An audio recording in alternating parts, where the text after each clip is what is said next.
ATF had and still has the premier undercover program. One is we were taking control of those situations. We weren't being controlled. We weren't being ordered around. We were running the show. We were calling the shots. I got taken hostage and shot my fourth day on the job. There was blood coming out of my chest like you're holding your thumb over the end of a garden hose. 1995, Timothy McVeigh detonates his car bomb in front of the Murrah Federal Building in Oklahoma City. There's a loud explosion. The whole front of the federal building is gone, all four. We cross paths with a guy who hires us to help him blow up 3 Las Vegas casinos. Looks to me like some cop had this thumbtack on his bulletin board behind his desk as a trophy.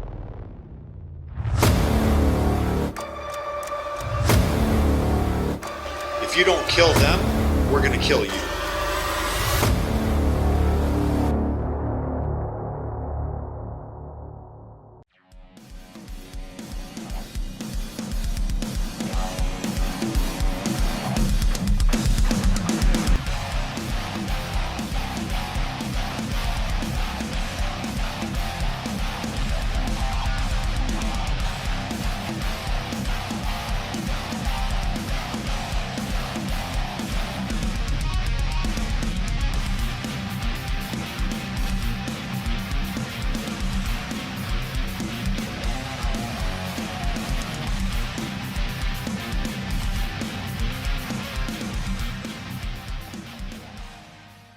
Welcome everybody back to, this is our second interview of Roll the Bones, joined today by ATF Special Agent Jay Dobyns. Thanks for being here, buddy. You guys in that dark background, man, you guys look like you're getting ready to do a hit. Kind of. Hopefully this is a success. Yeah. I'd be a terrible hitman, but I'm really happy you're here, dude. Thanks for having me, man. Let's chat. So, you, how did you get involved in the ATF? Because you had you had a good start with the football career. I'm just curious, how do you go from football and pivot to law enforcement? It's kind of wild. Yeah, you fail as a football player. Ultimately, that's what I did. I had a plan A. Mm-hmm. I put all my eggs in my football basket. When it came down to it, when it came time to actually get it done, I wasn't good enough to play in the NFL. No. I gave it my best shot. I did everything possible. Found out the hard way that I wasn't probably as good as I thought I was. Mm-hmm. And, like a lot of young people, man, I didn't have a plan B. Mm-hmm. I didn't know what came next. And you guys are probably too young for this, but at the time, this is the mid 80s now, the television show Miami Vice was super popular. Mm-hmm. And it's kind of a hokey way to get started, but I was intrigued by the sexiness and the glamorous side of Sonny Crockett and Hugo Boss suit and driving the Lamborghini and, tons of cocaine and stripper models. And I was like, man, that looks pretty cool, Did you sport the V-neck and the blazer when you started? I tried as hard as I could to be Sonny Crockett. But, the reality set in after I was on the job. I realized that Hollywood had lied to me. Hollywood's counterfeit. It wasn't sexy. It wasn't glamorous. It didn't smell like hibiscus flowers in South Beach. It is a nasty, dirty, bloody, vomit-covered life that smelled like stale diapers and cigarettes. But when I realized the truth, man, I loved it. I loved every day, man. I loved when my alarm clock went off. I felt like I stood for something and I had a purpose and I was trying to accomplish something. Mm-hmm. That's a great place to be. It really is. Dude, like a lot of people, man, and some people find it earlier than others. Some people never find it. You got to find what your purpose is, man. What do you stand for? Exactly. That's kind of, I did my first interview with a former member of the Genovese family, and I just found, even just doing this, I fell in love with, it hits different when you talk, it's one thing you watch the documentaries or the TV shows or something like it hits different. It's more meaningful when you're actually talking to the people involved in these stories. You know what I mean? And I do, and I'm truly like very, very much a common man. I was put in some uncommon situations. I did the best I could. There's days I succeeded. There's days I failed. I made mistakes. I got things right. I got things wrong. Yep. It's so. How do you like? What is the process in that time frame? Like, how did you just kind of walk in and apply? Did you have a criminal justice degree already? Yeah, I pretty much applied and started like, the shotgun approach, trying to figure out like who wanted me more than like, I didn't have any experience. I didn't have any background in it. I knew what more of what I didn't want to do than what I did want to do. I was never interested in chasing money. I didn't want to wear a suit and tie to work. Wanted to try to do something that would have some benefit or impact on people's lives. I was going to say, that's the right approach to take, and that's what helped me find, my path was knowing what you don't want and analyzing it from there and then, okay, let's go in this direction instead.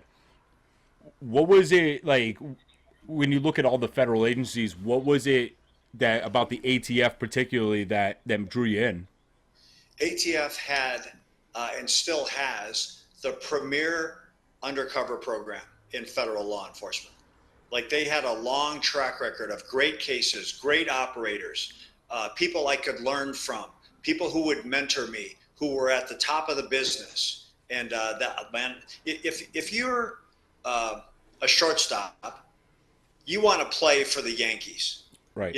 If you were an undercover operative, you wanted to do it at ATF. Mm-hmm. And you said, like, I heard you say in past interviews before, like ATF was it was a holdover from Elliot Ness, correct? That's where it originated. Elliot Ness's unit, without getting it like all into the history, investigating the alcohol laws, during Prohibition. The agency ultimately inherited the firearms laws, the explosives laws, and the agency evolved from what it began as.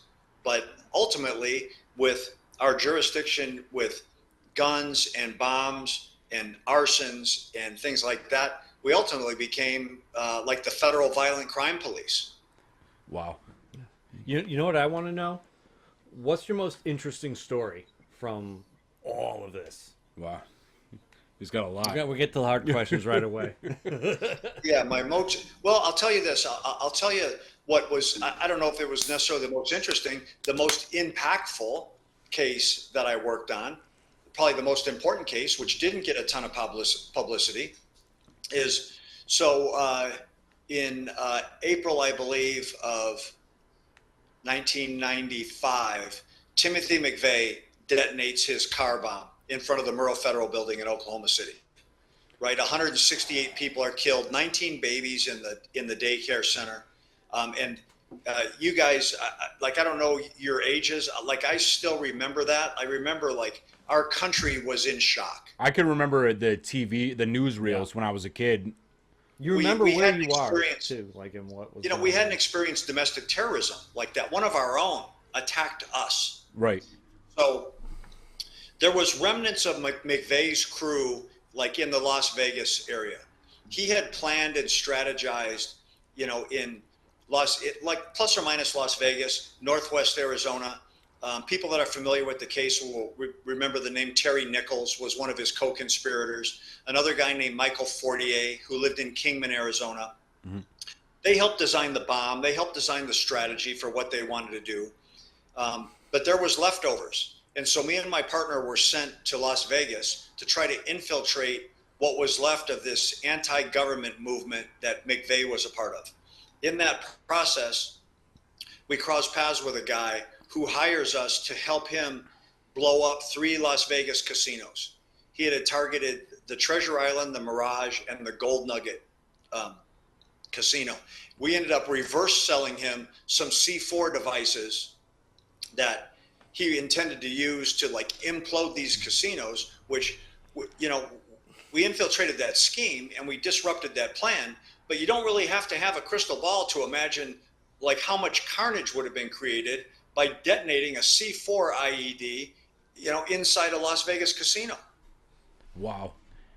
I didn't really see it. That's a part with that case. You know, I'm familiar with the basics of it, and I'm glad that you brought it up because I was gonna ask you. Like, I saw you were credited for that case, but I didn't realize that they had other locations set to for attacks.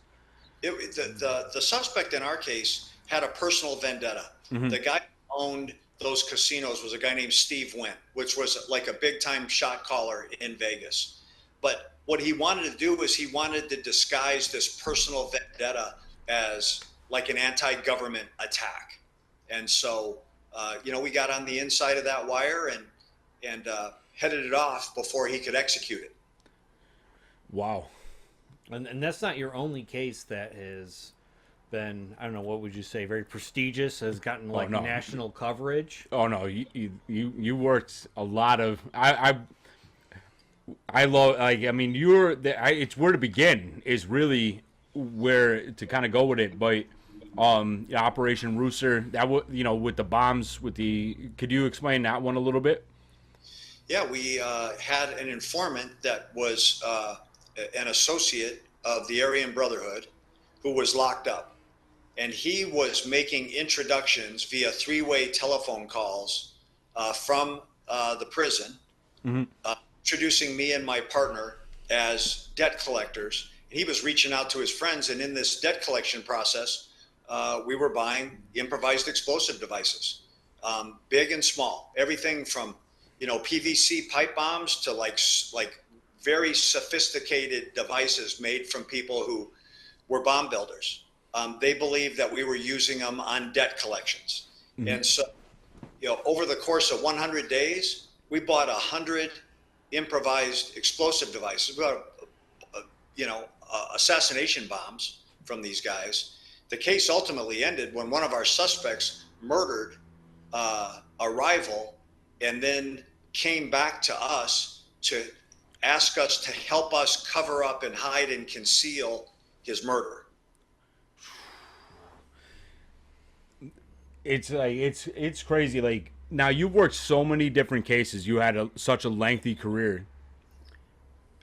Before I get into that question, like, what was the first case that you actually worked? Well, I'll tell you, I worked in the warm-up phase as a new agent. Actually, the first investigation I ever touched, I got hired on a Monday. I got hired on November 16th, 1987.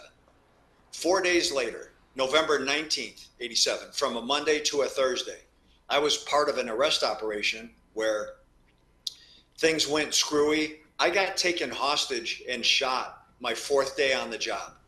Holy shit. I was on the job less than a week, and I was laying in the dirt and garbage of this trailer park, and there was blood coming out of my chest like you're holding your thumb over the end of a garden hose. I'd been shot through and through. I was shot point blank in the back. The bullet went through my lung. It narrowly missed my heart. It exited my chest. And 4 days on the job, I was dying. I was bleeding to death. And with the feds, we get paid every 2 weeks. I hadn't even gotten a paycheck yet. Well, like, you said you had, when you were in the hospital, you had like lawyers lining up, right? That they wanted that case. I was brand new on the job. I hadn't received any training. And so the liabilities attorneys, they understood that this was a moneymaker for them. Mm-hmm. They were coming in saying, how many zeros do you want on the check? Just tell us how much money you want us to get. ATF wants you to go away. They want to pretend like this never happened. They created a bad environment for you, put you in a situation you weren't prepared for, and they've assumed a huge amount of liability. Like, they're going to be willing to pay you off. But like, man, there's no cop that I ever met that took a badge and a gun ever thinking they were going to get rich. Right. Like, I didn't want to hear that. I just wanted to heal and recover and come back to work and try again and see if I could do it right. And that's somebody that you know your spot. You know what you're supposed to do. You know what you're meant to do, and that's the evidence to me. Yeah, I mean, what like when did like were you already while you were healing up? Were you already prepared to like just head back to work? I came back to work like when I got hurt. I was in tremendous shape. I recovered relatively quickly from something that serious. I came back from it pretty fast. That shooting took place right before Thanksgiving in 1987. Mm-hmm. I was in the office before Christmas. You know, my boss, I showed up at the office and my boss was like, dude, what are you doing here? Like, you're not supposed to be here. Like, don't you understand how work comp works? Like, you can stretch this out for 6 months or a year. Like, go back home. And I was like, man, I didn't take this job to sit on my couch and watch TV, man. I know that I'm not fully recovered. I know I can't do everything I need to do right now, but I need to be here. Right. Yeah. I fully understand that because I absolutely love what I do. And sometimes my days off are worse than my days on because my days on, it's just, I'm very good at what I do. I'm appreciated where I am. And you feel like a rock star, you know? You know, no matter who you are or what you do, people can be average or good or excellent, but some people choose to be elite. And if you want to be elite, you have to be obsessed. You have to have an obsession for what you're doing to truly be elite. And I don't think I was ever elite at undercover work, but I was obsessed with trying to be. That's what it takes. Yeah, absolutely. I agree. I mean, did you look like were there guys that you looked up to like going into undercover work? I mean, you look at some of the guys. What was his name? Jack Garcia. You had Joe Pistone. Joe Pistone, like the godfather of undercover work. Was he somebody you took a lot of inspiration from? Actually, Jackie and Joe are very good friends of mine. People who've done long-term deep cover infiltrations. There's kind of an unofficial fraternity. An informal fraternity of those guys. Mm-hmm. Like you're mentioning two guys that if there was a Mount Rushmore for undercover, those would be the first two faces carved in the granite. I definitely agree with both of them. I think you would be up there as well because, I mean, you really look at the amount of stuff that you worked over your time with the ATF. I mean, it's nothing to, to kind of scoff at. I mean, you worked some very serious cases. You went through the whole process the same way they did. And I think it takes, somebody of, I mean, there's so many undercover, between local law enforcement, undercover, the federal agencies. I think you shouldn't just, people shouldn't just kind of like, I don't know, scoff at it. I mean, you should be recognized 100%. Well, Chris, I'll say this, about the big picture of the tradecraft of undercover work. It's really nothing more than a tool in an investigator's toolbox. Mm-hmm. There's all different ways, multiple ways to investigate any given case or any given crime. Undercover work, like I'm biased towards it because that's where I spent most of my time and that was where my love was at. I'm biased because in undercover work, you put a living, breathing human being, an asset in the middle of a crime event. And then that person comes back out and reports firsthand what they saw, what they heard, what they said, what they smelled, what they experienced. You can't do that on a wiretap. You can't do that on a surveillance. You can't do that like assembling historical documents. But with that comes the risk of putting a real person in harm's way. Yeah. Mm-hmm. Playing off of that, was there ever a situation you found yourself in where you had to compromise your morals or make a very difficult decision to maintain that undercover status, I guess? Yeah, there was situations and events. I did undercover work for 27 years. There were situations and events that I was very uncomfortable with, 100%. But I had some very hard, simple rules that were personal rules as I got started. I wasn't going to watch someone be murdered in my presence. I wasn't going to watch a woman be raped in my presence, and I wasn't going to watch a kid be beaten in my presence. I figured like I can't predict every future scenario. I'll figure the rest of these out on the fly. But those were situations that I was like, if I have to, I will come out of role, identify myself as a law enforcement officer, and do the best I can to contain that situation. Fortunately, I never had to do it like under that definition. When they're creating, like, I mean, it is kind of the ultimate form of acting.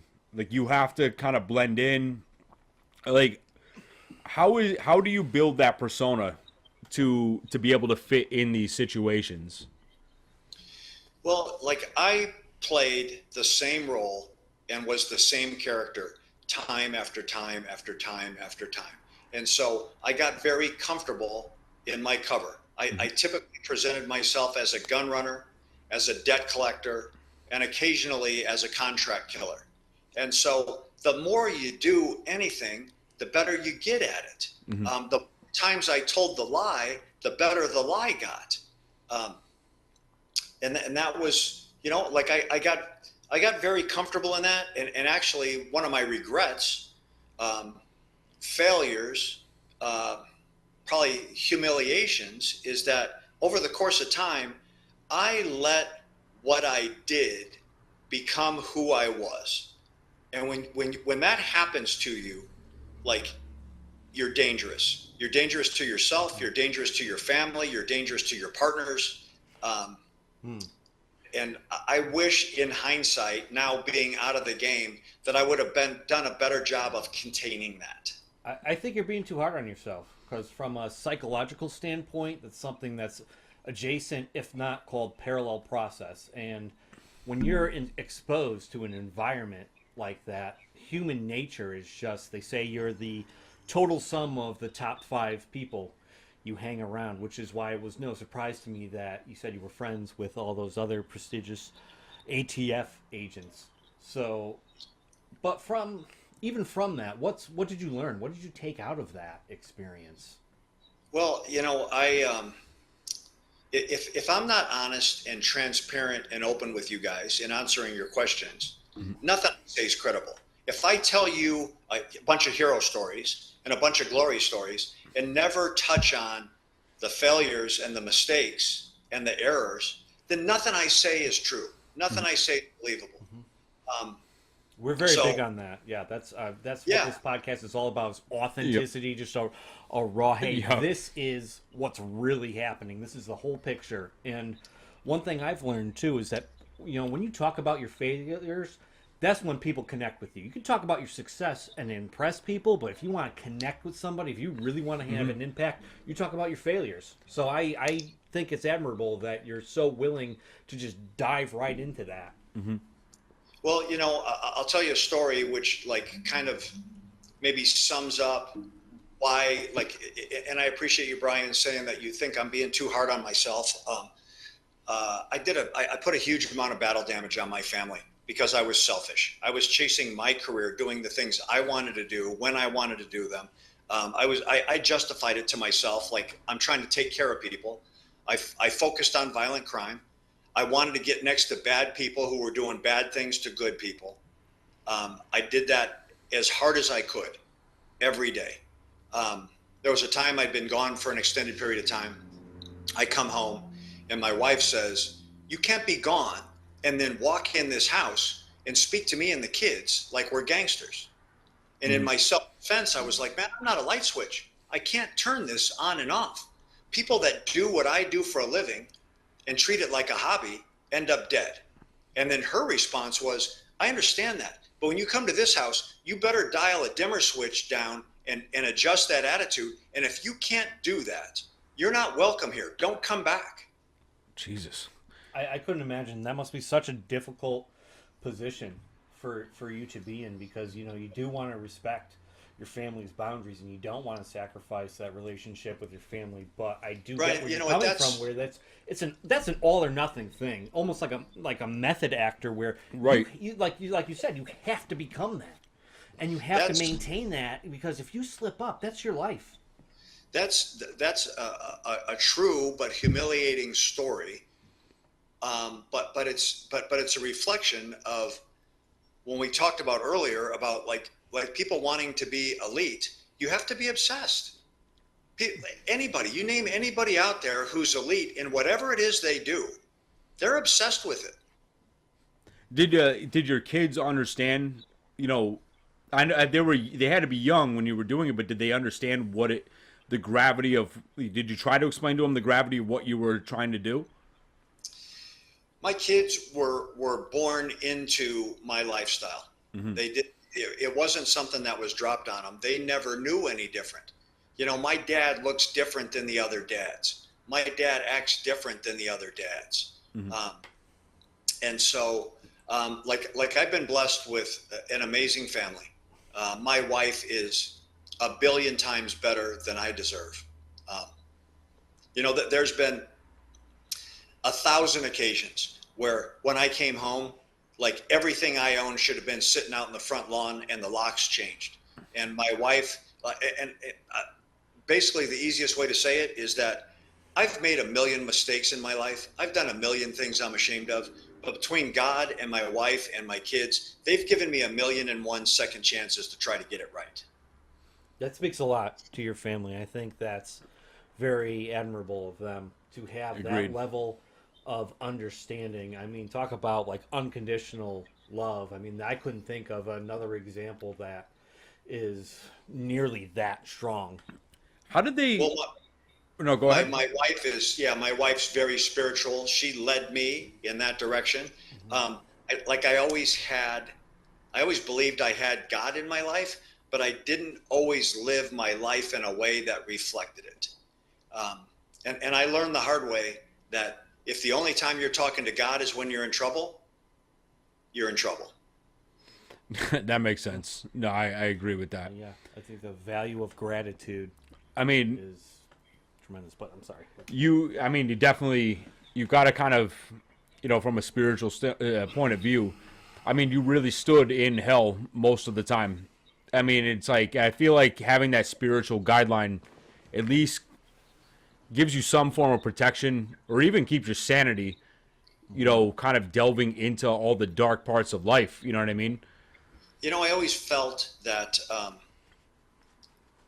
like I was in some dangerous, treacherous, like life and death situations. I always felt like I've got God's hand on my shoulder and a gun on my hip, and I'll figure it out. And I really did believe in Psalm 23:4. Though I walk through the valley of the shadow of death, I fear no evil, because you are with me. Because I walked the valley of the shadow of death, but I can't say I wasn't fearful. Yeah. There was a lot of times when I was afraid, but in those situations, your heart's beating 1,000,000 miles an hour, but your hand can't shake. Right. Yeah. I was going to say, I mean, talking from a spirituality standpoint, I mean, you dove into hell to help other people. And that's not easy to do. That's not something that most people would do at all. So that's Brian, incredible. when I came on the job, when I was awarded a badge and a gun, it was very important to me. I took very serious the obligation to stand up on behalf of good and innocent people against the predators. That's what I did, or that's what I tried to do. Were you ever very conflicted in the sense that you had to deal with somebody that was maybe morally gray? And how did you view these people? I mean, were they bad people at the core, or were they just people that were in a bad situation and did bad things? How was there any conflict, internal conflict there for you? I think both. I think the one thing I learned is that you can never undercover out the human factor. Mm-hmm. You're going to deal with people who just, regardless of what they're doing, whether it be right or wrong, or what their heart is, or what their mind is, you're going to cross paths with people that you like, and that you see the good in, and that you enjoy being around them. And you can cross paths with people that they creep you out. You're absolutely despised by them, and you want to spend the least amount of time you have to in their presence. Mm-hmm. But that's the world. That's society. That's human nature. It's culture. Right. Like even Joe Pistone had talked about it plenty of times, where he was with Sonny Black all the time, and it was he had to just keep kind of reminding himself. It's like, look, it's like because he genuinely liked the guy, but he still had a job to do. It's like, were there any guys kind of for you that were the same way? Like it's like it's kind of goes into what he had just said, but that you're like you had to keep kind of reminding yourself that this is not my friend. Like this is this is a target that we have to take out. There's more of those type of people than less. More people that I worked on that it was never personal for me. I never set out to like ruin anybody's lives, make sure anybody went to prison, anything like that. I had a job to do. It was to uncover evidence and report that out to a case agent, ultimately to attorneys, ultimately to a judge and a jury sometimes. But there's people that I cross paths with that were doing bad things and making bad decisions that like I didn't have dislike for them. I didn't have any hatred for them. I didn't have it in for them. I had a job to do. I just did it the best I could do it. And sometimes, no one likes to be betrayed. And ultimately, that's what undercover work is. You're going into people that you most times don't know. And then you're trying to gain their trust. And trust, when you reach a certain level of trust, you gain loyalty. And then loyalty, if you spend enough time with someone, turns into love. And then ultimately, you betray that. Your entire story has been a lie. There was a case in the Hells Angels investigation. There was a guy I got very close to. And after his arrest, he would not accept that I was a cop. He would not accept that I was an agent. He's like, I'm not going to believe it until I see it and hear it come out of his mouth. So I go into an interview room, into a debriefing room, and said, dude, you know what, man, it's up. Jay Bird Davis, the gun runner, debt collector, hitman, is actually Jay Dobyns, the ATF agent. And he looked at me and he said, I've known you for 2 years, and that's the first true thing you've ever said to me. So do you think to a degree he always suspected you were lying, like about everything? I mean, you know what? I don't think that. I think that's a very typical cop out to save that's face fair. in the eyes of being arrested and being deceived by an undercover agent. You hear a lot of times, I knew all along. I knew you were a cop. Well, you know what? Then why did you keep dealing with me? Why did you keep selling me your guns or your bombs and involve me in your schemes and hiring me to kill people? If you really believed that, you wouldn't have done that. Yeah. So playing off of this, on the other side, has there ever been anybody where you felt a tremendous amount of guilt, or you're like, I can't, it's going to be so hard to testify against this person? Yeah, there's people like I said, it wasn't personal. I never intended doom on anybody. I didn't want to see anybody's lives ruined. I didn't want to see people separated from their families and their kids, to be incarcerated. Ultimately, myself included, we're all accountable for the decisions we make. And so I never danced on anybody's grave. I never mocked anybody. I actually, when people were arrested and realized that they'd been caught up in one of our operations, I tried to be compassionate towards them. There's been plenty of times where there's some guy that I worked on who's now in handcuffs and he's sitting on the curb and he's pissed off at me, and I understand why, and saying like, dude, man, you know what? Let me get you a cigarette, dude. Maybe you'll feel better if I get you a cigarette. Can I get you a bottle of water? Can I, today's not the last day of your life. It's the first day of the rest of your life, man. You fucked up. Yeah. right. I was there to witness it. Yeah. And it's your choice where you go from here. It's your choice how you handle this. And I mean, to me, coming from like a neutral standpoint, that's the rules of engagement. If you participate in crime, if you do X, Y, and Z, you got to know the risk and you got to know what can happen. And from your point, you're just doing your job. Well, there's people that fail to accept that deception is a sanctioned element of tradecraft of law enforcement.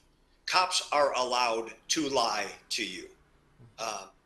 And no, men, people don't like that. I don't want to be lied to. I don't want to be. But over the course of an investigation, that is an element of our tradecraft. And it's not just exclusive to law enforcement. Like talking with reformed gangsters and people that were in the mafia and things like that. It's we've learned that, hey, sometimes when when they are put in a position they have to put a hit on somebody, it's somebody very close to them. Well, I'll tell you a satisfying story along that line. I work a case. It's a home invasion case. I'm buying guns and bombs from these home invaders, and they're doing rips. They're stealing people's narcotics. They're freaking super dangerous, rough crew. We knock the rip crew down, and of course they're pissed, and they've been deceived, and they're betrayed.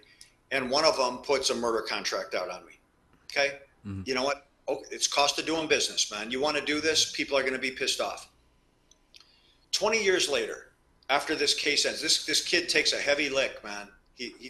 This crew took a big lick. They show up for this narcotics robbery with guns and vests and rubber gloves and ski masks. I mean, they're down to get down, right?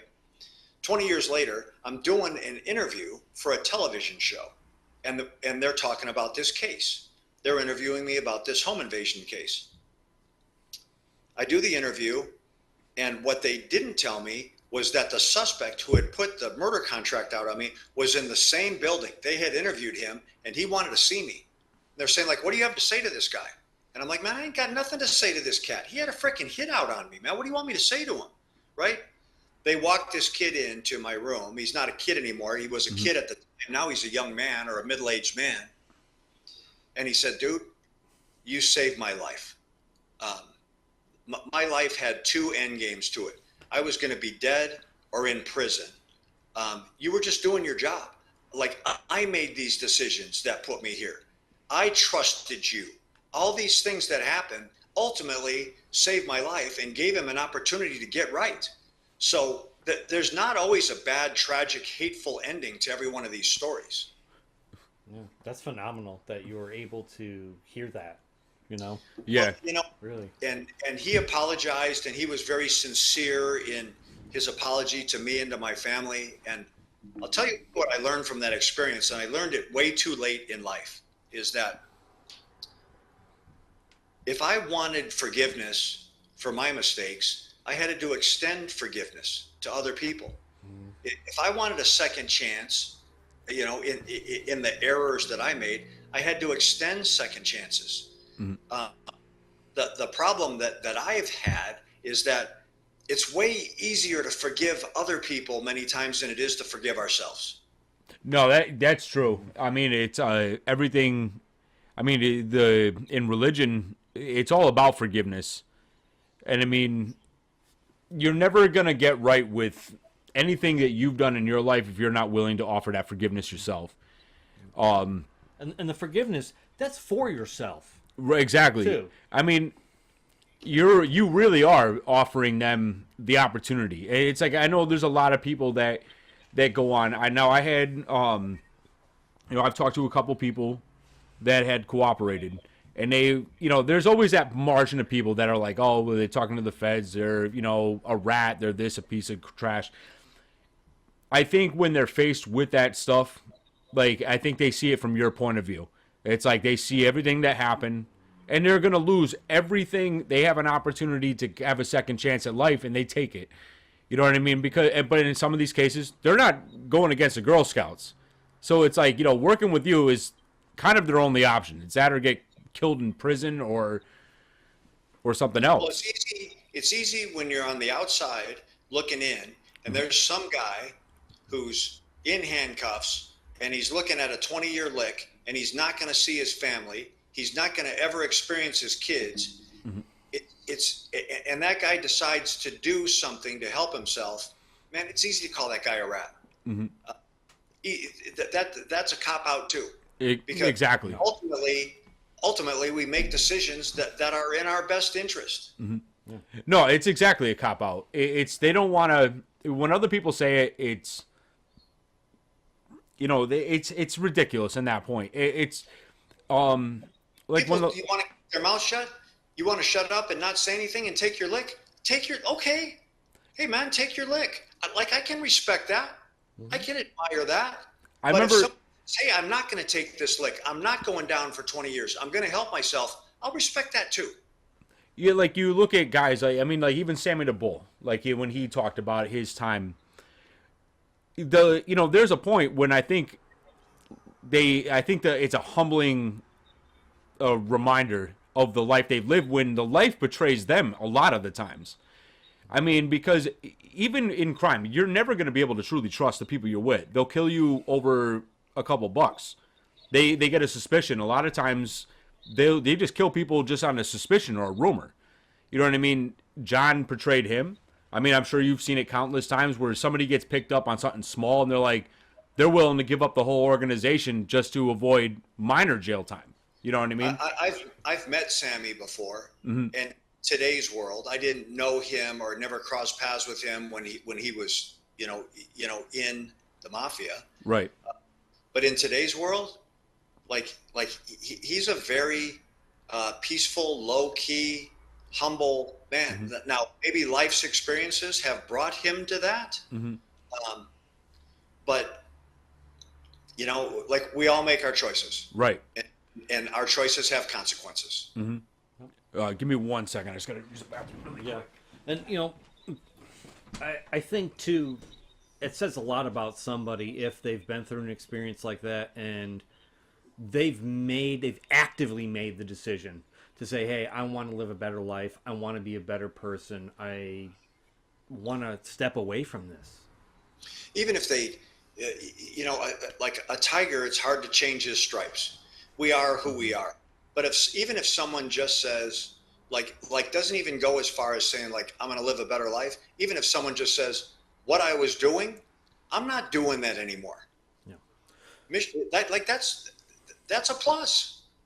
So, I mean, if somebody is in crime or they're considering a life of crime, what advice, what from all your experience, what could you tell them to kind of help them make the right decision for them?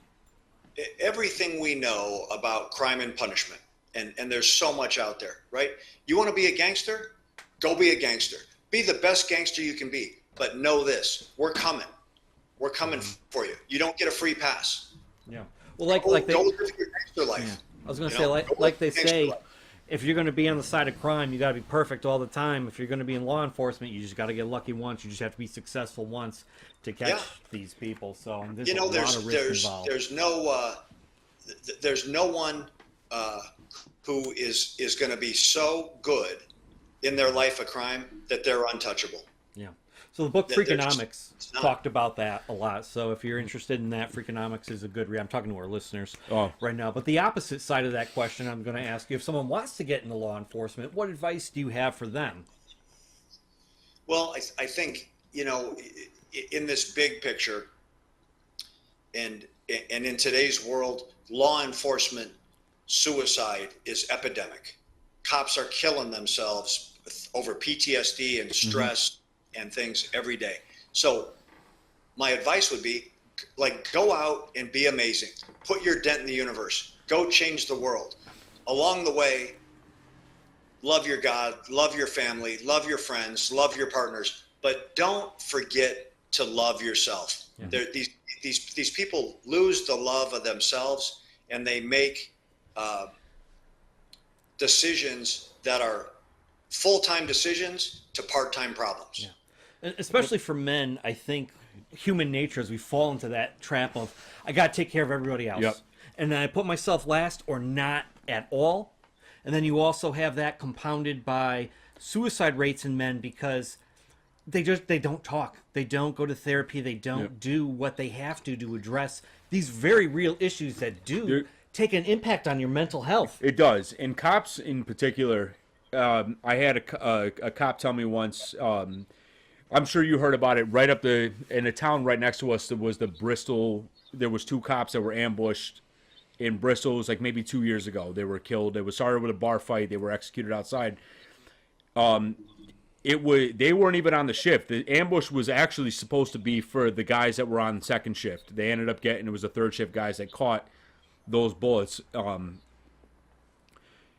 Now everybody else is just expected to go to work.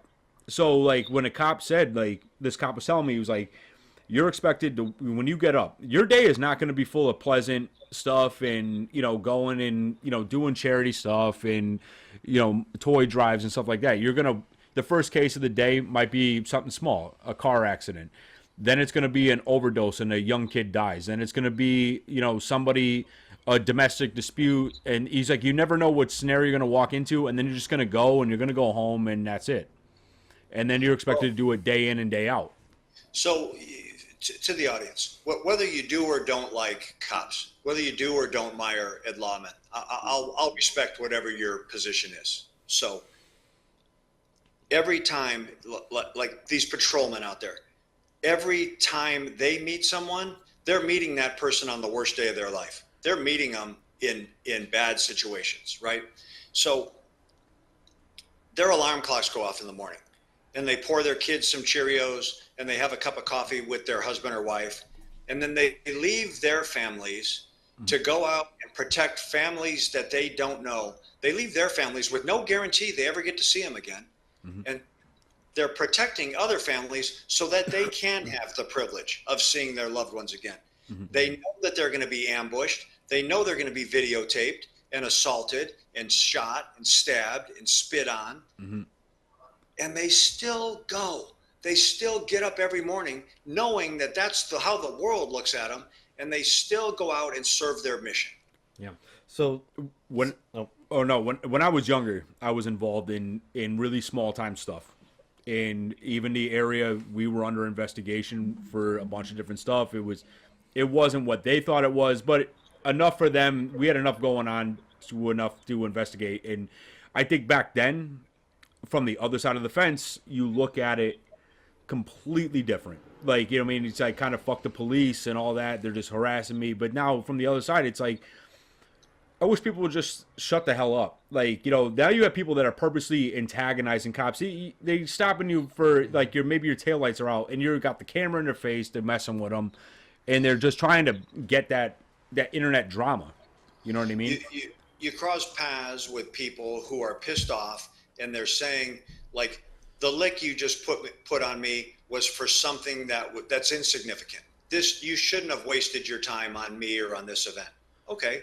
Sometimes that's true, but think about all the things and all the times that you did get away with it, that were worse than this, that you beat the system, that you beat the man, that you did pull it off.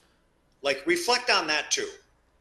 And that's the thing. It took a lot of self-reflection for myself, like getting dragged out of cars in public places and getting searched and stuff like that. I put myself there. Like, it wasn't the cops just like on a whim stopping me. Like, I think anybody that's willing to go and play fast and loose with the law, like, you have to really sit there and be like, they're not doing this random. Like, there's a reason why they're following you. There's a reason they're taking pictures of you. There's a reason, I had to really reconcile that in order to be a better person.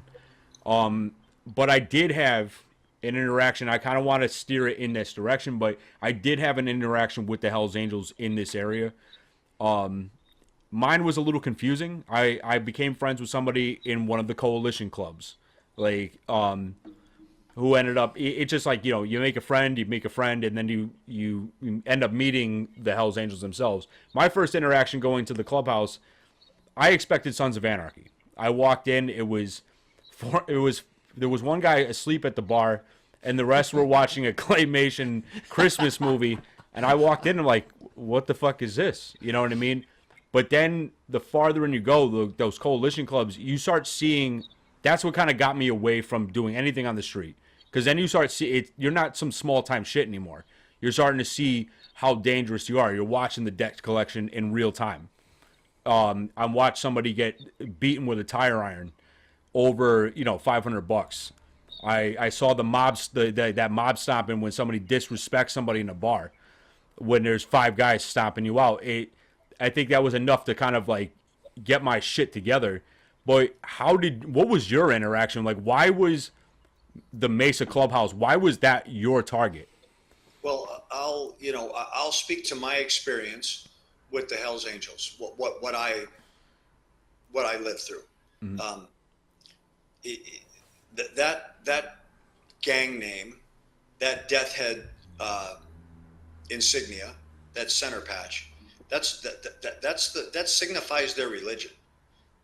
That's the most important thing in their life. Sacrificed for that. For 50 plus years, they've bled and died for that. They're true believers. If there's a patch holder out there, he's proven that he's a true believer. In that research, I realized that there's 5,000 members, 500 charters. They're in 60 different countries. They are an international organized crime syndicate, right? They're worldwide. In my research, the thing that stood out to me is that they historically have a track record. They are willing to kill their own if they feel betrayed, if they feel compromised. It's not something I made up. It's not a 1 or 2 time event. It's a repeated history of them killing their own when they feel they've been betrayed. And so crossing paths with a Hell's Angel, if you're not overlapping into their business, if you're not insulting them, insulting their religion, which is that gang, you're probably not going to have a problem with them. Like most of the guys I look for, like didn't get on their motorcycle at night and decide we're just going to go out and start beating people up.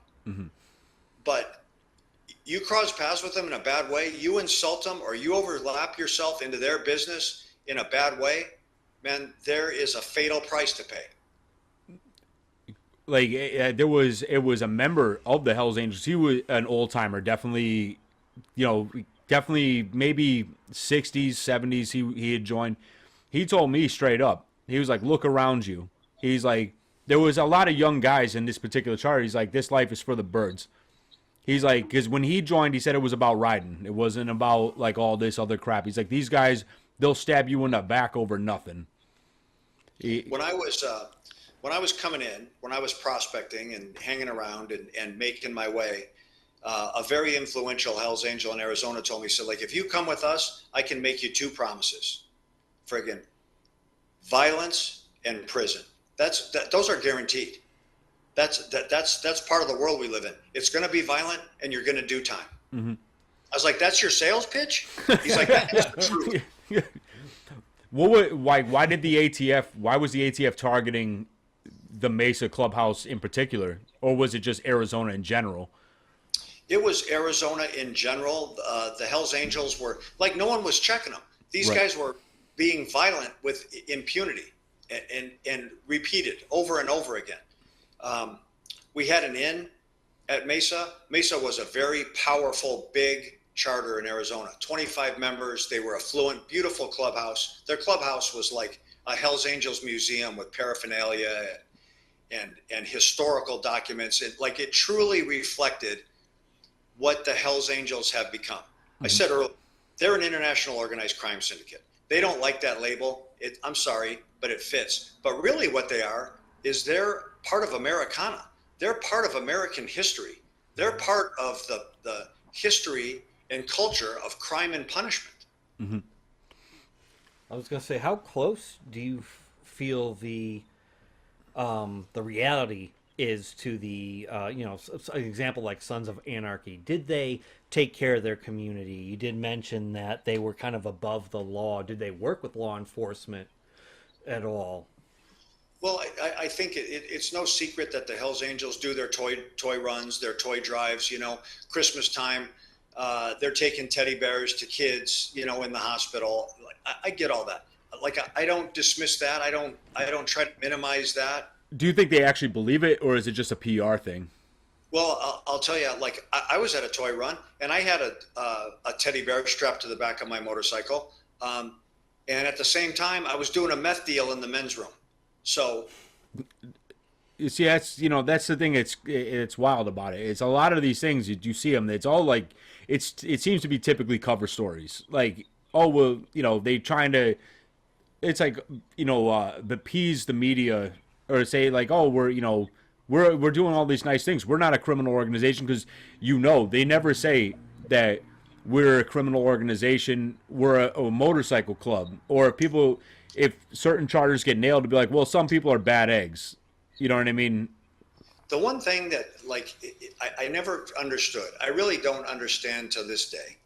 I understand that they put out this vibe that like we're just these fun-loving rascals who love we have this brotherhood of riding motorcycles together. We're not a criminal organization. We're a club that may have some criminals within it. Okay, I get all that. We do toy drives. We do blood drives. We make contributions to our community. I never understood, like, if you're a Hell's Angel, why are you soft selling who you are and what you stand for? Like, I want them to hear them say, we're the baddest motherfuckers on the planet. At least be honest about it. Cats on the planet. You know what? We're the toughest dudes on motorcycles. That, like I can embrace that. And it's like when you, like, from a small time standpoint, when you look at those guys, you see the respect that they get. Like the coalition clubs, people would buy them a drink. It's different when you got the Death Head. They would walk in, everybody, they would drink for free all night. They would, straight rock stars. Oh, absolutely. And you know what? They never had to reach into their pocket. If they want freaking drinks, if they want freaking narcotics, if they want women, it's offered up. Mm-hmm. They're straight rock stars in that world. And I got addicted I don't even want to say I got even a hang around status. I got like, I was a friend of somebody else, but the power that they had, like you go into a bar, they control that entire back deck, that entire area. Chris, if you're just an associate, right? Mm-hmm. But you're in some social setting, you're at a bar, you're at a tavern, and people in that tavern see who you're hanging out with. They see that you're chummy and friends with the Hells Angels. Yep. That itself is an intimidation. Like, don't fuck with Chris because look who his friends are. Exactly. These people don't fuck around. Yeah. They play for keeps. And that's the thing. I had an interaction. There was a guy I had some beef with in the area. He showed up at the same bar. I got invited to come up to a local bar where they were at. And the guy said something to me. They literally dragged him out. They didn't beat him up, but they dragged him out, put him in his seat, and buckled his seatbelt, told him to have a good night and drive safe. I mean, in a very stern way, but it just, seeing that power, like, power is just as addictive as any drug. Like, when in the wrong hands, you know what I mean? Like, that's what I wanted to be. You take somebody that was super quiet and timid as a kid, and then I fell into that world, and you just, having people step out your way, having people. Dude, if you're an average guy, mm-hmm. and you're the common man, and you walk into some tavern, no one's head turns, no one's making room for you, no one cares that you're there. When you walk in with a Hells Angels cut on, the Red Sea parts, people are stepping out of your way. People mm-hmm. are looking to shake your hand and pat you on the back and show love to you. Right. The intrigue in that, I totally get it. How were you able to sell yourself to that club? Like, what was your interaction with the Mesa Clubhouse? Like, how did you approach it? Did you have to not to go back to Joe Pistone, but he had said he had to hang around in a social club or like a bar for a while before they took notice? Well, we had an associate, an informant that opened some doors for us, that mm-hmm. got us. Before that, we had infiltrated a motorcycle gang that was based in Tijuana, Mexico, known as the Solo Angeles. We infiltrated them, not to investigate their crimes, but simply to be able to wear that cut in the presence of the Hells Angels and hopefully have some street cred, that we were already part of that world. But as an undercover agent, like I was a salesman, and the product I was selling was me. Mm-hmm. So I had to figure out, what do these guys want? Not who am I, not what am I, what are they looking for? They wanted someone that could earn, someone that could keep their mouth shut, and someone that, when the time was right, could be violent. So that is how I portrayed myself. Yeah. And that's brilliant, because that's sales 101. What can I do for you? What do you want, and how mm-hmm. can I make that easy for you to get it without coming to you and say, hey, you want this, because that doesn't work anymore. That doesn't work. Yeah, and especially with those people, you can't, you can't approach them in that method. Like, you can't walk in and be like, oh, hey, like I'm a debt collector. They're gonna be like, all right, fuck out of here. Like, you know, that's There's a million guys sitting out there that are sitting at the corner of some tavern with long hair and tattoos and earrings and a rough look, and they got a motorcycle sitting in the parking lot, who would love to be a Hell's Angel, who aren't welcome. It's like, that ain't enough. Yeah. You have to bring more to the table than that. did what was it that, like, how you had an interaction with somebody in, you introduced them to somebody in the mafia or something like that? Like, how did, like, what was that interaction like? Well, one of the ways that we made progress was we ran what we call street theaters, which street theater is an inaccurate conclusion based on an accurate observation. So we would set up these skits, plays, and either bring the Hells Angels to be present witnesses to it, or sometimes actually be active participants in it. So they would see us selling guns, buying guns, selling drugs, buying drugs. They'd see fights and beatings, debt collections, a chop shop, all these different things. What they didn't understand was that they were skits. They were plays that were orchestrated. All the characters outside of the suspects, the targets, were law enforcement officers who had a role to play. So I played the role of a debt collector.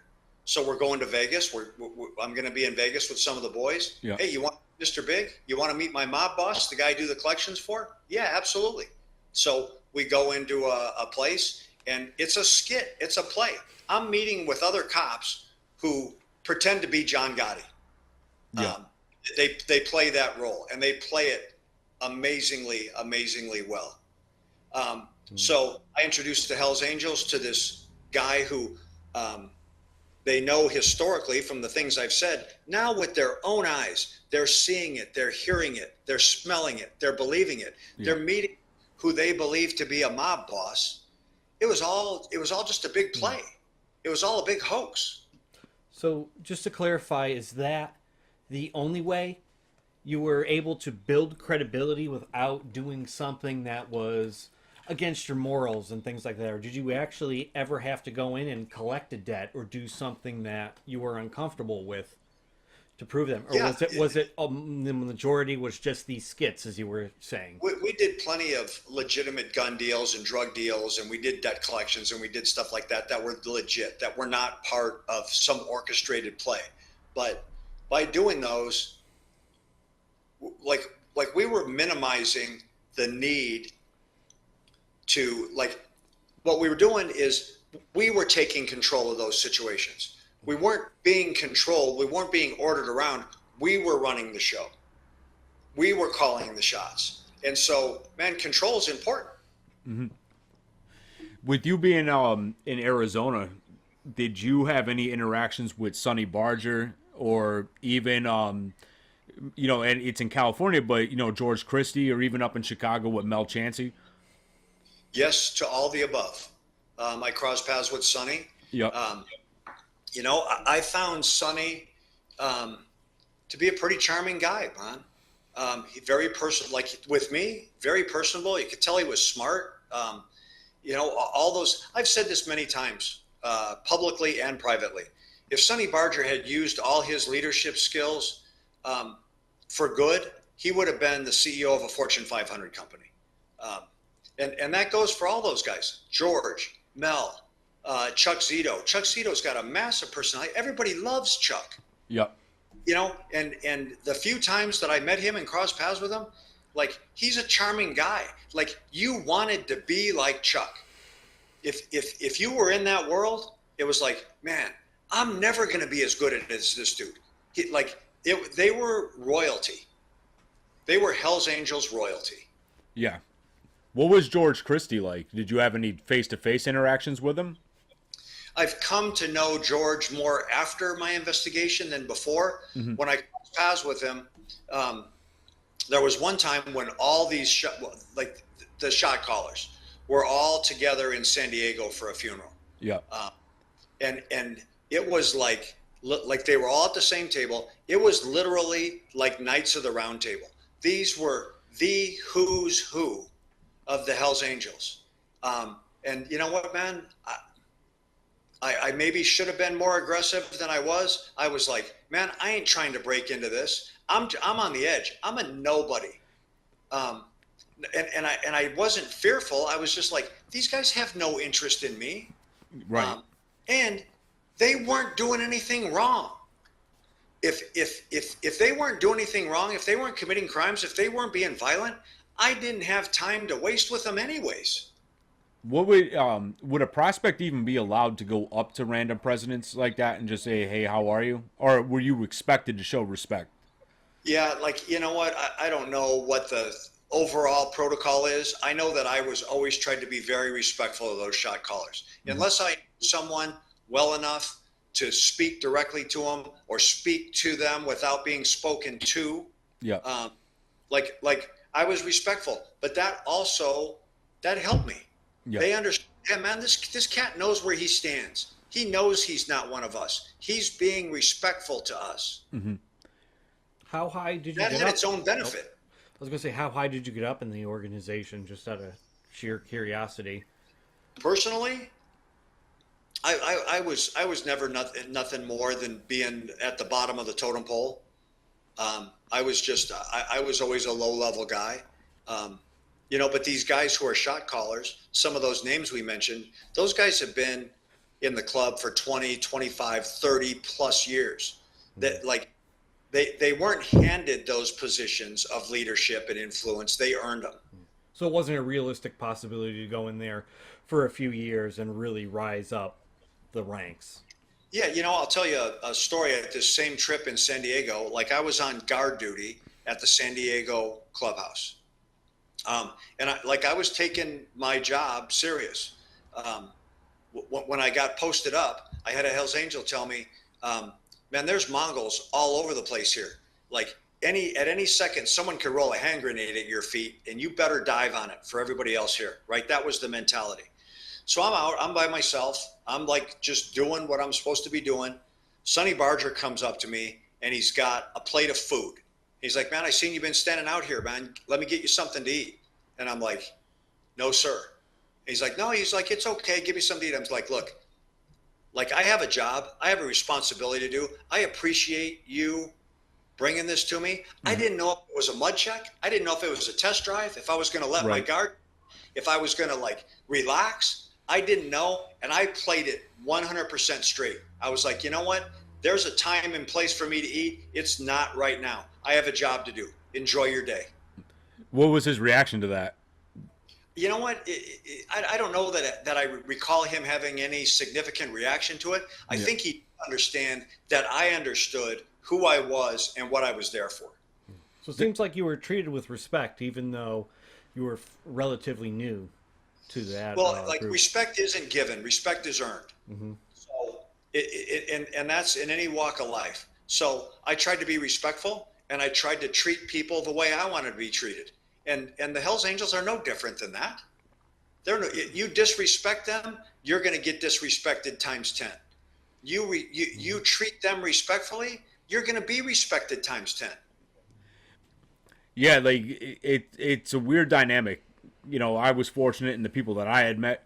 I don't know. I think even going in from a small time perspective, it's like it's intimidating as hell when you're meeting an A-list organization, and some of them, because I wasn't a member, they were assholes. They were just kind of like, I was like, hey, how are you? And they're like, fuck off, and they just left it at that. And then the other people, the far more they drank, they were like, hey kid, come over here, take a shot with us. Hey, how you doing? Like, I think it's really not every one of them is pure evil. I think some of them really came in from a standpoint, but they all committing crime. I mean, that was what it boils down to.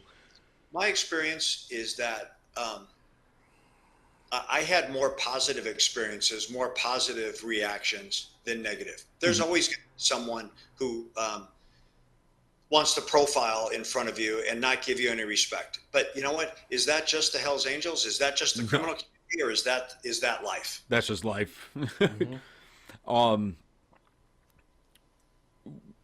What were like? Who were the Hell's Angels at war with in Arizona? Well, the Hells Angels had Arizona locked down. There were some puppet clubs around that like served underneath them, the Red Devils, and there was other subservient clubs that knew their place. Yeah. But in our area, Mongols were around, and Mongols were trying to make their way into Arizona. And at that time, we're talking 20 years ago now. The Mongols and the Hells Angels had been at war for 40 or 50 years already. Yeah. They were blood rivals. Were you, speaking of like since you brought up the Mongols, were you at the Laughlin casino riot? Like, how did that all play off, and what position did that put you in as an agent? So the night of the Harrah's riot, I was with the Hells Angels home base was the Flamingo Hotel, which was on like the north end of Flamingo Drive. The Harrah's home base, or the Mongols' home base, was at the Harrah's Casino, which was at the south end of Casino Drive. So I was with them at the Flamingo that night, and everybody, it was packed. Patches everywhere, groupies everywhere, women everywhere. Everyone was partying, but there was this like unspoken sense of tension in the air. You could tell like everybody was on guard. Everybody was watching their back and looking over their shoulder. And so things start to break bad at Harrah's, unbeknownst to me. Things are getting out of hand down there. The call comes in like, hey man, everybody needs to get their ass down to Harrah's because we're getting it on with the Mongols. That Flamingo Hotel emptied out like as fast as you could snap your fingers. When the call came out, every one of those cats was hauling ass as hard as they could to Harrah's to get in the fight. Yeah, I mean, I've seen the security footage of it. That was crazy. People getting hit with ball peen hammers, which is a common biker weapon. It was stabbing, shoot. Didn't a couple of people got killed, weren't they? There was a couple angels killed. There was a Mongol killed. A lot of the guys that were creating the biggest amount of damage there were guys that like I had befriended. Mm-hmm. Schaefer was the guy doing most of the shooting in the front and center of those closed circuit cameras. Rod Cox was the guy swinging the plumber's wrench around and cracking people's skulls open. Donald Smith and Pete Eunice, and these guys were like in the middle of the fight, in the middle of that war, underneath hundreds of closed circuit television cameras. You know what? Their religion had been challenged. They didn't care who was watching or who was filming it or who was recording it. Mm-hmm. They were down to get down. So when you're undercover, something like that happens. Is that something you would immediately, hey, make a call, hey, police, this is what's going on? Or so what I'm trying to get at is, at what point do you say, okay, we're done with undercover, let's go in, let's intervene? Well, Brian, like I'm going to answer, like that's a hypothetical question, but I'll give you a hypothetical answer, right? Mm-hmm. Let's say I was in the middle of the riot at Harrah's, mm-hmm. And I pulled a badge out or identified myself as a law enforcement officer. Man, I was going to get frickin' smoked. That like I wasn't going to be able to stop that. Mm-hmm. No one was stopping that until it stopped. So there would be no point for you to make a preemptive call to the police and say, hey, this is about to happen. It's just the type of thing where you just have to accept this is the reality of the situation, and I just have to let it unfold like it would naturally. Had I been there, mm-hmm. and had I sensed, again, speculative, mm-hmm. that things were breaking bad, of course, you're going to put the word out saying, hey, man, okay. Things are getting out of hand here. You better like send the crew in here because it's getting ready to pop mm-hmm. off.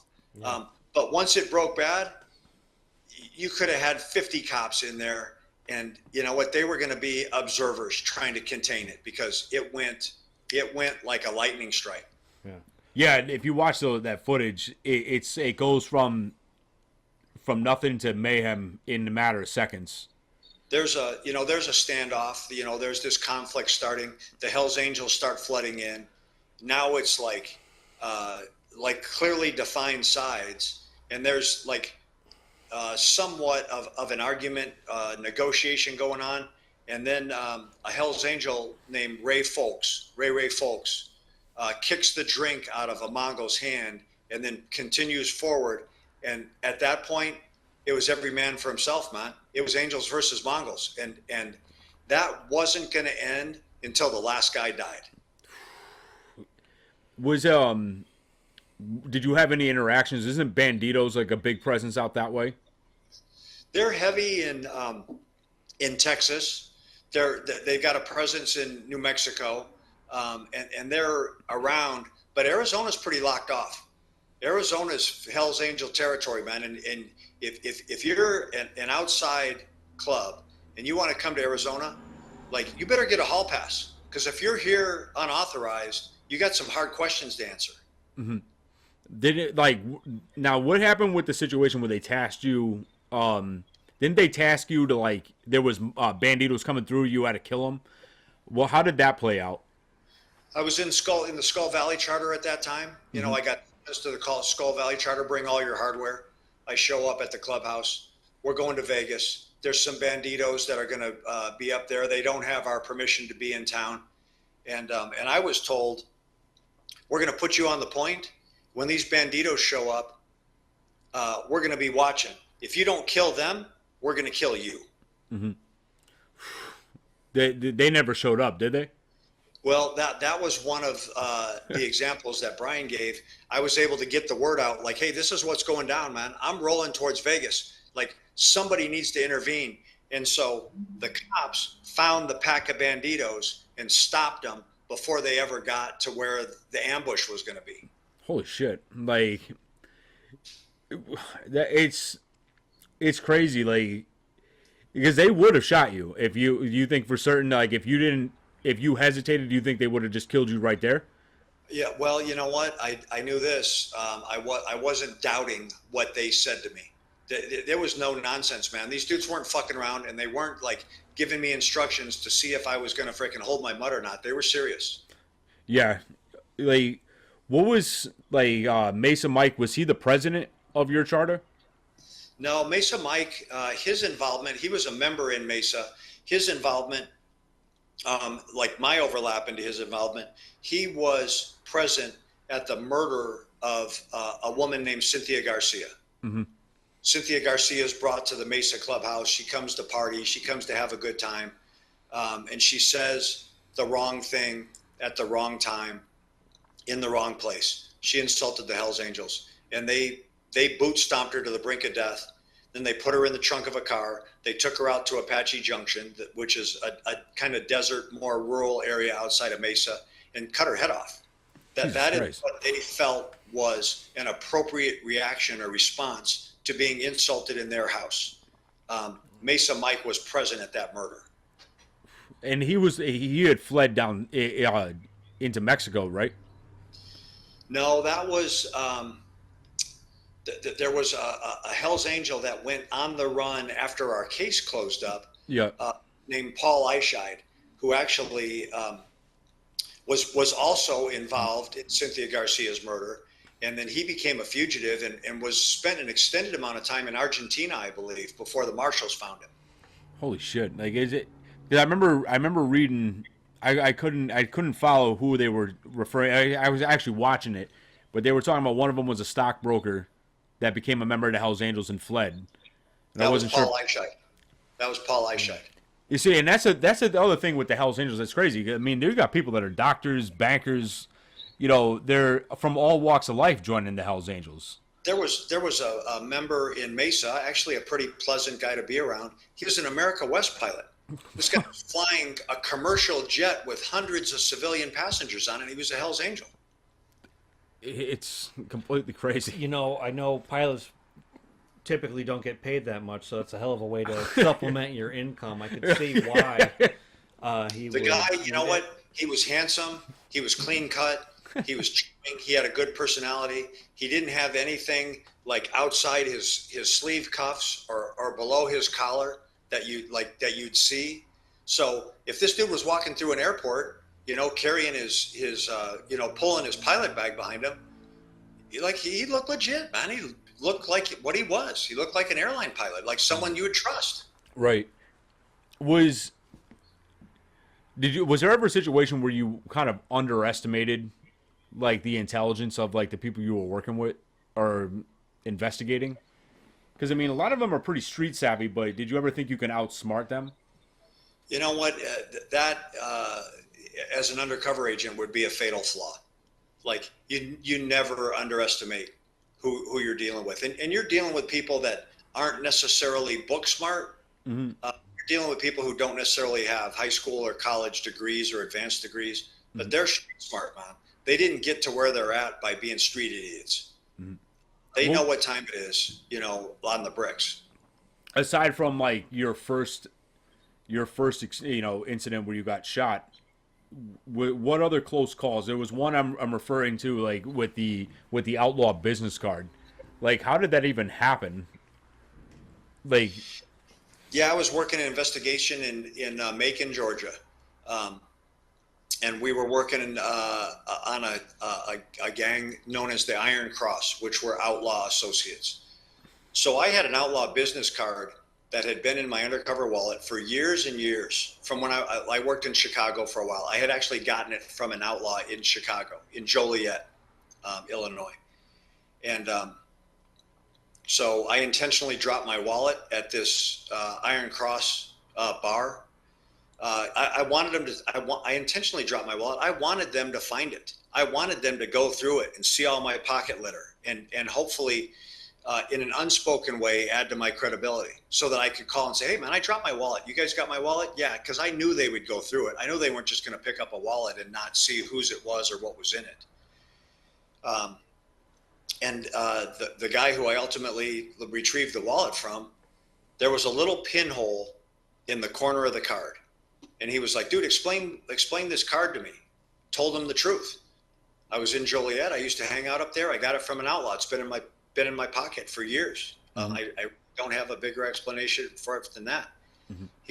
That pinhole in the corner looks to me like some cop had this thumbtacked on his bulletin board behind his desk as a trophy.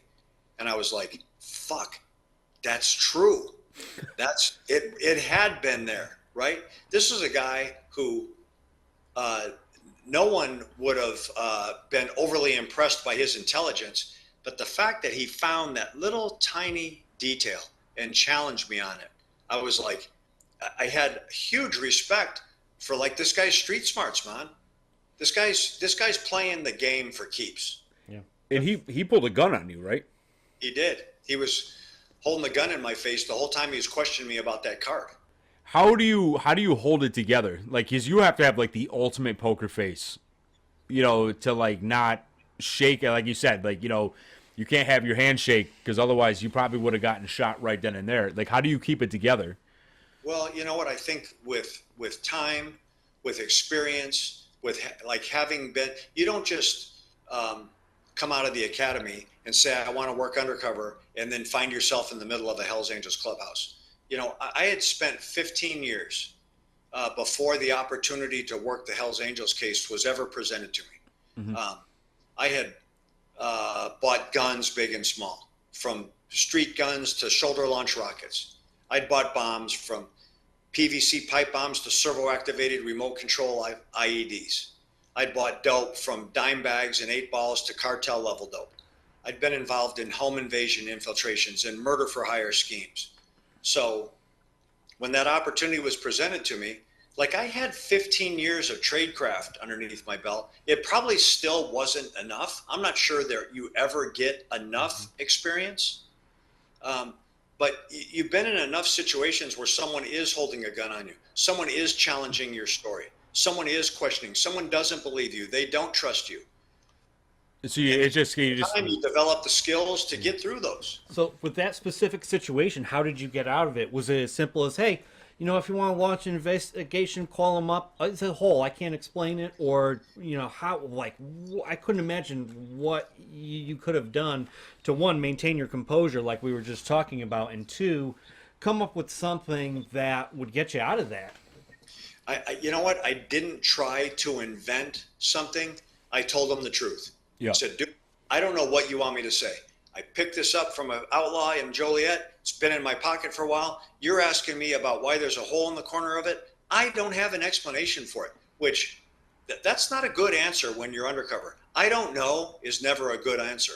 But like anything that I tried to fabricate or invent was just going to spin in a bad direction for me. So back to the Arizona, like how do you like what when they finally what was the final push when they were like, all right, we have enough evidence, we're going in and we're starting the arrest process? Like what was do you have to be present to get arrested with them, or were you part of the raid?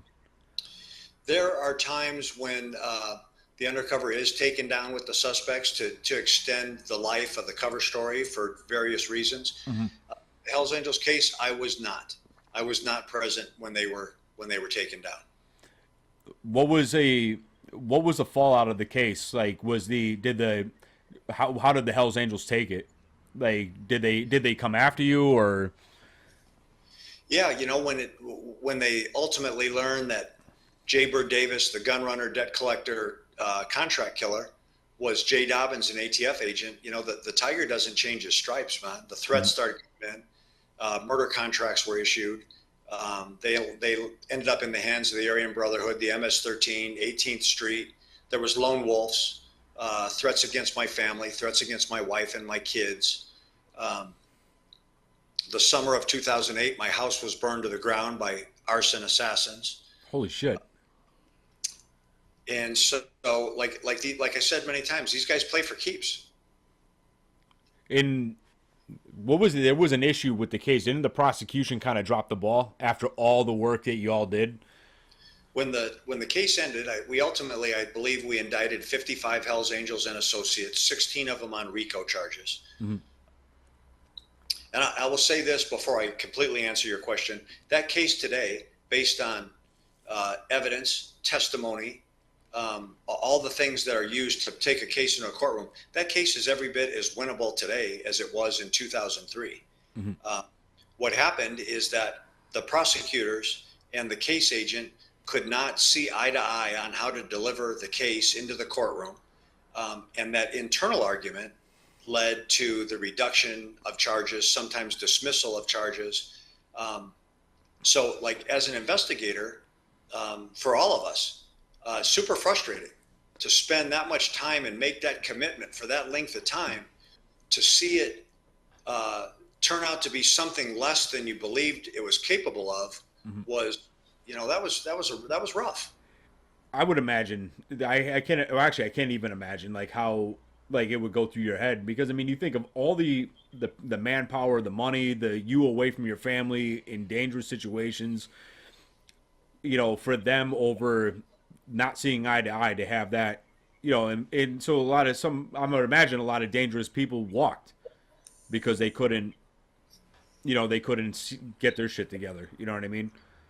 Well, you know what? That's why it's so hard to get convictions. Is that like there's so many moving parts to bringing a case into a courtroom, presenting it to a jury and to a judge. And the Hells Angels have amazing attorneys. They have really smart attorneys. Like you're not going to put something in front of them that mm-hmm. they have seen 100 times before. Right. And so that's why they are who they are. That's an element of why they are part of Americana. How has it been for you, doing the whole, you got 2 books out now, and doing all the podcast stuff. How does it feel? Do you enjoy like kind of reliving this stuff, or does it kind of drum up some stuff for you? Yeah, you know what? Like I've said many times, I'm not looking for a problem. I don't want a problem. Mm-hmm. I'll walk away from a problem. I'll run away from a problem if I'm presented the opportunity. Don't corner me and my family, because we'll figure it out. And everybody's going to the hospital if we get to that point. I didn't want to hide. I felt like if I was hiding, like they own me. They were continuing to win. Yeah. But I think I said earlier, man, I'm not burning for anybody. There's people out there on both sides of the law that intended harm on me and my family. we had the conversation earlier on forgiveness. Yeah. Like I'm not pissed at anybody. I did my job the best I could. I played by the rules. Sometimes it worked out, sometimes it didn't work out. But I'm not burning for anybody. I'm not. I know there's people that are angry with me. I know there's people who will never forgive me. You don't get to ask for forgiveness. Like, someone has to extend it to you. Yeah. And what you said about, And there's plenty of Hell's Angels that I've crossed paths with who are like, dude, you know what? I don't like what you did. I don't like you. I don't like the techniques that you guys used, but you're pretty damn good at your job, and you put a lick on us. Yeah. And I will say this: after all that, and all the ups and downs, all the way through it, the Hell's Angels are stronger today than they were when our case ended. Like Jay Dobyns in Operation Black Biscuit was nothing more than a speed bump that slowed them down a little bit in their long-term history. Yeah. I'm not flattering myself to think that I did any big damage on them, because I didn't. I remember they used it was a quote from that show Gangland Undercover. I think it was from the Special Agent Kaz, who was infiltrated the Mongols. I remember he was quoted saying, "There's no checkmate in this, only check." Yeah, and Kaz is one of those guys who, like, I have, ultimate admiration and respect for. He did it over and over and over again to the highest levels of professionalism. And so, you're pissed at Kaz. You don't like Kaz. You don't like the way he did things. He did his job to extreme level of professionalism, and he was amazing at it. It's okay to give him that. It's okay. I mean, nobody can get mad at.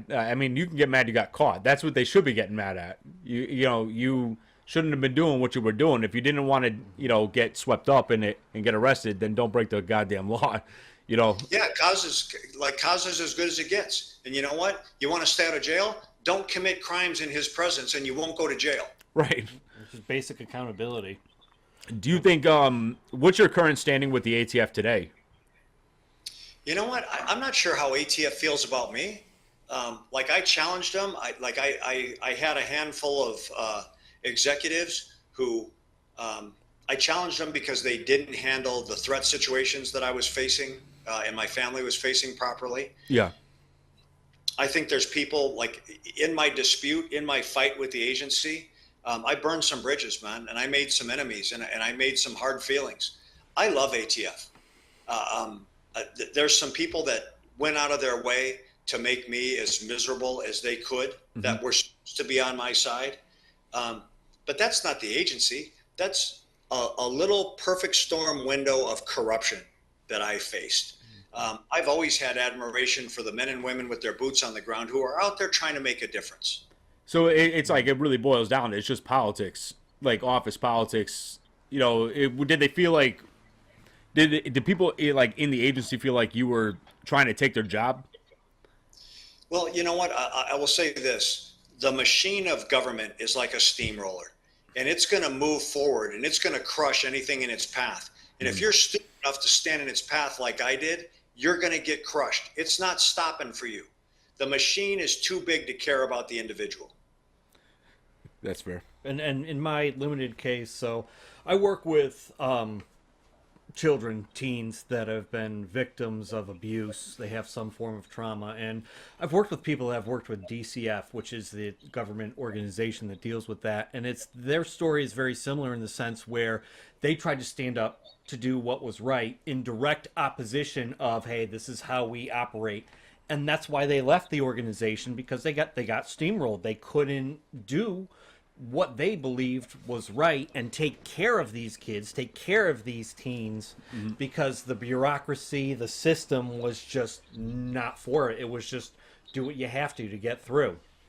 Well, you look at just in real time, current day politics. If they can come over and trample the ex-president of the United States, who's got massive influence and massive amounts of money, what do you think they're going to do to me, who's a nobody, who's broke? Right. I mean, and I think that's, not to get super political, but I think a lot of people are seeing that now. That they can get away, like all these politicians, they can get away with all this messed up crap. But I mean, if it was any of us, even doing insider trading or even minor crap, they're going to put you away for 30 years, and they could just walk. All they got to do is just retire. Rules are different for common people, for sure. Right. The people that within ATF that intended harm on me, they were beyond corrupt. They were straight criminals.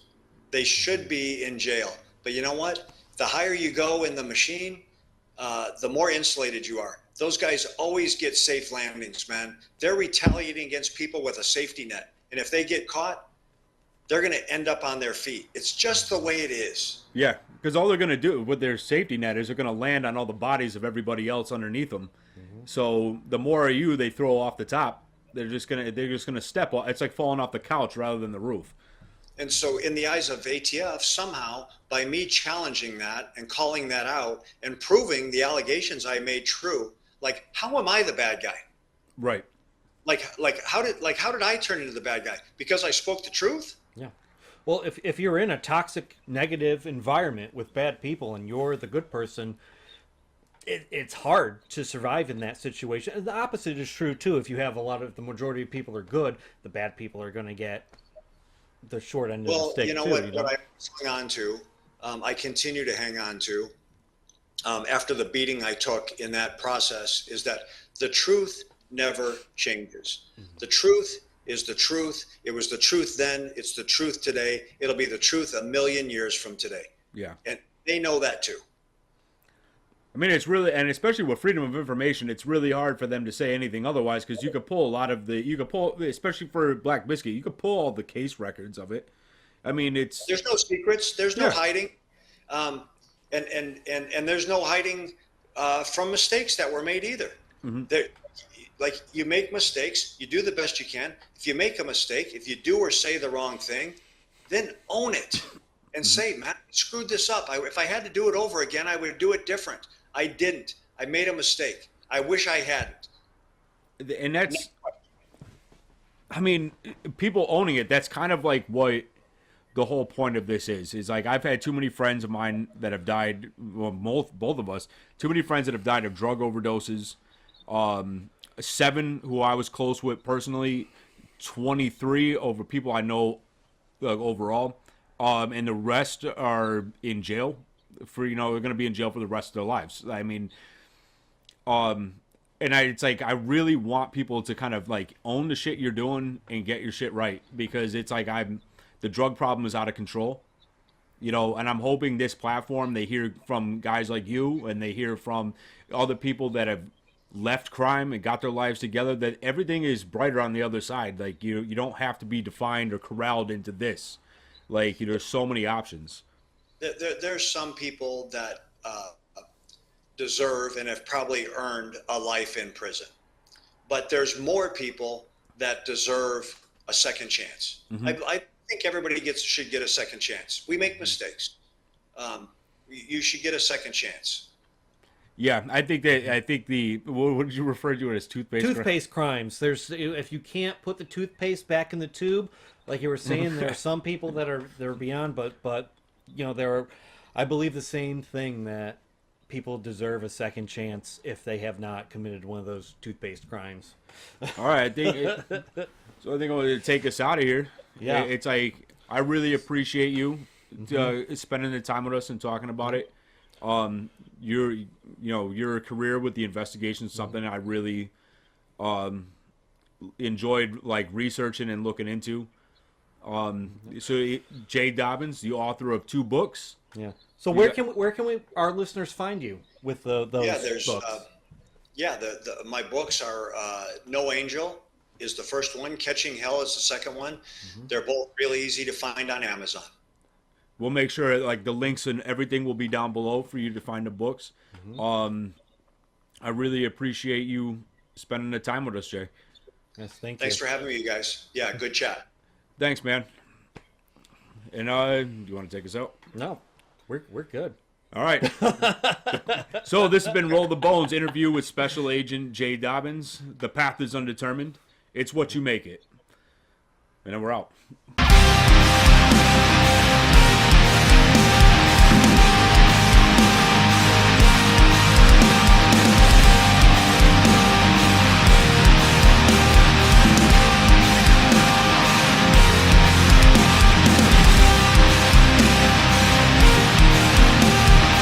I'm Mike.